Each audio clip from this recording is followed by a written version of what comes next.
Hello fellow grower, magandang araw po. In this video, ang topic natin ay paano ba magdilig ng halaman na nakatanim sa container. So, tag-araw na naman at yung ating mga tanim, mga halaman na nasa container ay mangangailangan ng regular na pagdidilig. Especially gaya dito sa akin, kung napapansin nyo, sementado itong aking paligid at ang lahat ng aking halaman ay nakatanim sa container. So, unang-unang rule sa pagdidilig ng halaman, ang dinidiligan po natin dyan ay ang lupa. Hindi ako nagdidilig sa mga dahon, halimbawa, at sa bunga. Pag nagdilig ako, ay diretso agad doon sa lupa. Kasi po, yung mga ugat niya, yan ang nangangailangan unang-una ng tubig. So, paano ba tayo magdilig? Una po dyan ay ang tubig na ating ginagamit. So, dahil tayo ay urban gardening, yung tubig natin, kadalasan yan galing dun sa mga water concessionaire kagaya ng Maynilad or Manila Water at kung saan mang mga kooperatiba na kung saan yung tubig na sinusupply sa ating gripo ay may kahalong chlorine. Sa pagdilig natin ng halaman, dapat yung tubig na gagamitin natin ay napasingaw na yung kanyang chlorine. So ang ginagawa ko dito, meron akong drum kung saan iniimbak ko ang tubig. Pagka puno ng drum, pababayaan ko yan ng overnight or mga 24 hours at saka ko gagamitin na pandilig sa halaman. So pagkakadilig ko halimbawa ng umaga, pupunin uli yung drum and then kinabukasan ng umaga gagamitin ko siya. In that way ay napasingaw na natin yung chlorine niya, at least yung karamihan, at hindi na yun makakasama sa halaman. Ang chlorine po kasi ay maganda sa halaman kung pa konti-konti lang at hindi madalas na gagamitin. Pero pagka yan po ay halimbawa matapang ang tubig natin, nangangamoy yung chlorine at yan ay dinilig mo sa iyong tanim, ang resulta niya bandang huli ay maninilaw yung mga dahon, pwedeng matutuyo yung mga dulo ng dahon, pwedeng babagal din yung kanyang paglaki at pwede ring mamatay yung mga beneficial microorganisms na nandoon sa lupa. At ito po ay base na rin sa mga pag-aaral na aking na-research. So yun yung ating pangalawa. Dapat yung tubig na gamitin natin walang chlorine or at least napasingaw na natin. 12 hours to 24 hours na pasingawin, okay na po yan. And then sa pagdidilig naman natin, halimbawa itong example natin dito, pag nagdilig tayo ng halaman, dapat po yan ay paagusin natin hanggang ilalim ng paso yung tubig. Dapat po yan umabot hanggang sa ilalim yung tubig na ating idinilig. Sa ganung paraan, ang lahat ng ugat ay makikinabang sa tubig na ibinigay natin. Pagka po kasi hindi natin pinaagos hanggang ilalim ang tubig, ang makikinabang lang ay yung mga ugat sa ibabaw, bandang ibabaw or bandang kalahati. So yung mga ugat na nasa ilalim, kalaunan, mamamatay na yan.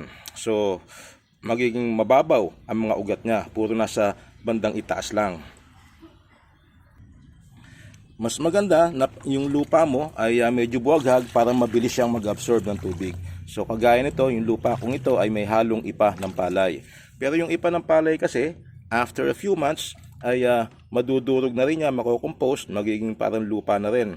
So kung yung lupa mo halimbawa ay garden soil, clay soil na tinatawag, yung nasisiksik siya, pwede pa rin naman yun. Kaya lang hintayin mo talaga na umagos sa ilalim ang tubig para lahat ng ugat ay nakatanggap ng kanyang pagdidilig. So yung tagal na pag-agos siya sa ilalim, depende po yan sa klase ng lupa na meron ka. So ito ngayon, napansin mo, ayan, umaagos na siya sa ilalim. Yan. So dahil medyo buwaghag itong aking lupa. So pagka ganito, na nabasa natin hanggang ilalim, ay sigurado ka na yung lahat ng ugat niya ay nakinabang. Tanong, anong oras ba ang magandang pagdidilig ng halaman? Pinakamaganda po niya syempre sa umaga. Pero kung sakali man, halimbawa na nakalimutan mo magdilig sa umaga or tinanghali ka ng gising, pwede din naman yan sa tanghali or kahit sa hapon. Ang importante lang ay huwag matutuyuan ng husto ng tubig ang iyong halaman na nakatanim sa container. Kasi po, walang pagkukunang iba yan. Unlike yung mga nakatanim sa lupa, direkta yung ugat niya nakakasisid sa ilalim. So, kuha pa rin sila ng moisture sa lupa. Pag nasa container kasi at tag-araw, mainit yung container mo, lalong mabilis matuyo ang lupa. Alright, so kailan naman tayo dapat magdilig? Halimbawa, ito po, didiligan ko ngayon at umagos sa ilalim yung kanyang tubig. Dinidiligan ko lang ito pagka tuyo na yung lupa sa bandang ibabaw. So, madali naman yan. Pag nakita mo, pag ginanyan mo, mga 2 inches, tuyo yung lupa niya, yan, pwede ka nang magdilig ulit. Huwag tayong magdidilig kung halimbawa basa pa siya, ay didiligan na kagad natin. Lalo halimbawa pag hindi naman tag-araw, pag bandang sporadic ay umuulan, pag nakita mong maitim pa yung lupa, basa pa siya, hindi na siya syempre kailangang diligan. Yan po yung isa sa pagkakamali ko nung ako yung unang nagtatanim pa lang ng mga halaman sa container. Napakasipag kong magdilig. Ang problema, may mga halaman po tayo na pagka nasosobrahan sa pagkababad sa tubig, ay madaling mabulok ang ugat. At sanhi iyon ng kamatayan ng ating tanim. So magdilig lang tayo pagka nakita mong tuyo na ang lupa at pagka nagdilig ay sagad sa ilalim, dapat umagos ang tubig. Yun namang frequency o dalas ng pagdidilig natin ng halaman ay nakabase po yan sa laki ng ating container at sa laki na rin ng halaman. So halimbawa malaki yung halaman mo,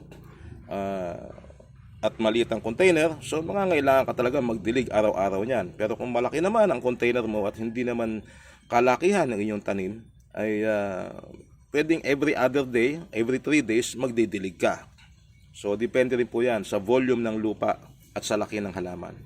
Alright, so yan po yung ating video kung paano ba magdilig ng halaman na nakatanim sa container. Maraming salamat po sa panonood at makita-kita tayo sa iba pang mga videos ni Late Grower. Bye-bye!